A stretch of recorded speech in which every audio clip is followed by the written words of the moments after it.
Snapper, good morning, what's going on? Little life lesson today. Little life lesson I want to share because I know this affects a lot of people. Maybe not so much a life lesson as a life hack. A hack. A little thing that you might want to consider. It's called having pen and pad everywhere.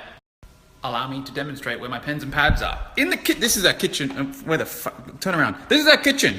There's pads out. There's pads in there. We got pads.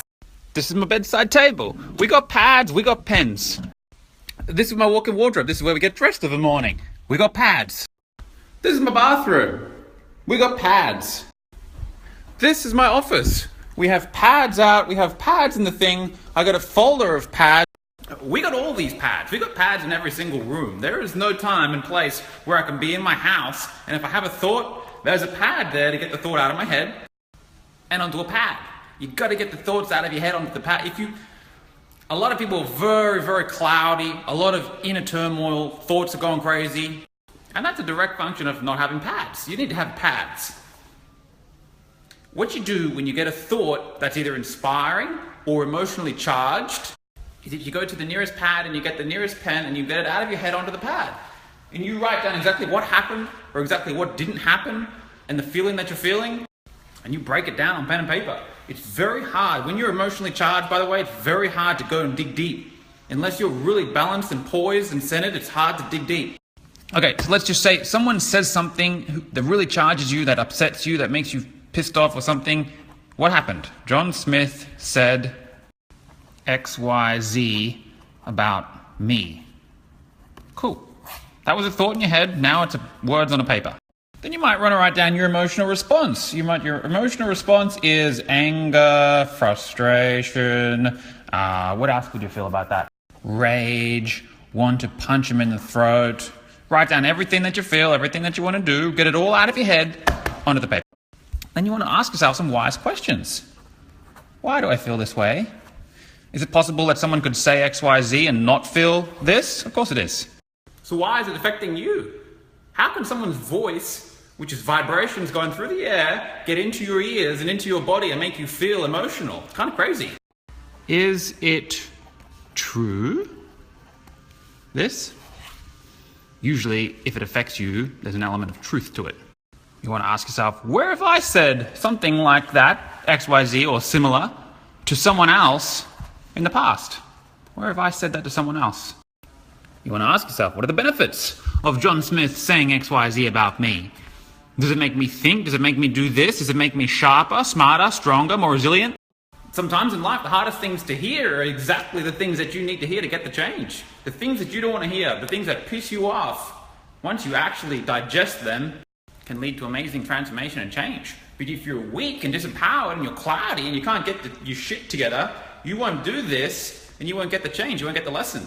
And I see people who go through an entire life who try to avoid this, try to avoid getting criticized, and try to avoid people saying nasty things and hurtful things, and they keep hiding from it, and they keep judging the John Smiths in their life. And what happens is because they're not getting the lesson, because they're not growing from it, they keep attracting the bullies into their life who keep saying the nasty things, and they never get any place. They don't grow. They don't get the lesson that's here.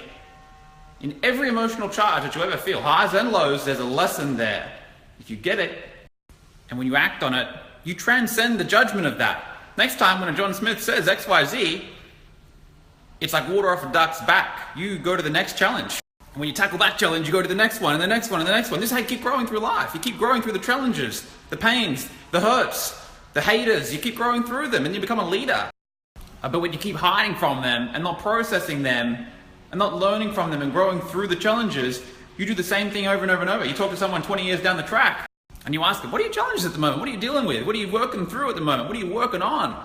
And they say, hate my boss, underpaid, hate my job, sore back. And you say, motherfucker, that you were dealing with that same shit 20 years ago. How have you not moved on from that? Maybe how have you not moved on to a bigger challenge, a greater challenge? That's some crazy shit. Fuck that. Whenever you do an emotion, work through it, break through it, get it out of your head, get it onto the paper, and deal with it. When you do, you won't have to store that emotion in the body someplace. And then it doesn't have to manifest later on in the form of a disease in the body. Second use of pads. Sometimes you'll be going through your daily life and you have a very inspired thought. For me, sometimes it's a metaphor that I can use in my teachings and my writings. For me, sometimes it's a diagram or a formula or a code. As soon as you get it, write it down. And dig deeper. If part of the message, if part of the code was cloudy or murky, write down on the pad. What don't I know about this to make it complete? These come to me often when I'm showering. Showering is my thinking time. Sometimes I'll stay in the shower for an hour and I'll just think and ponder and I'll come up with some fucking brilliant ideas. A lot of the things that I've come up with are in the shower. So then I get the pad nearest to me and I write it down and I take a photo of it with my phone, whatever the drawing or the wording was, and then I put it into my Google Drive folder and it's stored there. I literally have a folder called My Original Ideas. I have a portfolio of original ideas, ideas that have come to me that are completely original. I can then go and sell them. First I'll figure out how I can serve people with it. How can it help people? What problems can it solve? Who wants it? How do they want it? Then I package it up, put a price on it, and then I'll sell it. In summary, you can do phenomenal things with a pen and pad. I recommend getting one for every single room of the house. Litter the place with pens and pads and clear any emotional charge that comes up. Just that part alone pulls you out of the emotional oscillations of the animal mind, the lower mind. It pulls you into balance. It makes you more objective. It makes you more clear of mind. More inspired thoughts come to you that way. It keeps you focused on the chief aim, the purpose of your life, keeps you on track to fulfill the purpose of your life on planet Earth, keeps you from chasing pleasures and avoiding pains like an animal. And then when those inspired thoughts come, you get them onto the same pad, you package them, you build them out, you find out which problems it can solve and how you can help other people with it, and you sell it to the people in fair exchange. And you develop financial independence in this way. You develop your financial abundance, which gives you the power to go and outsource all the other uninspiring things in your life. You have an inspired life. I hope you enjoyed today's lesson. Please consider doing that. If you get a pen and pad today, put them around your house, take photos and send them in. I'll appreciate that. That's really cool.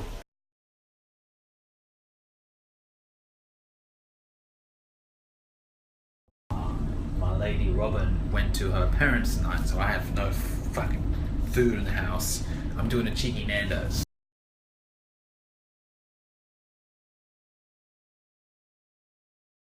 I should say, there is food in the house.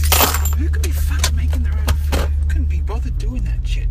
We are slaves to our egos. The descent has only just begun. For the moment, we feel as if we're still close to the spiritual world,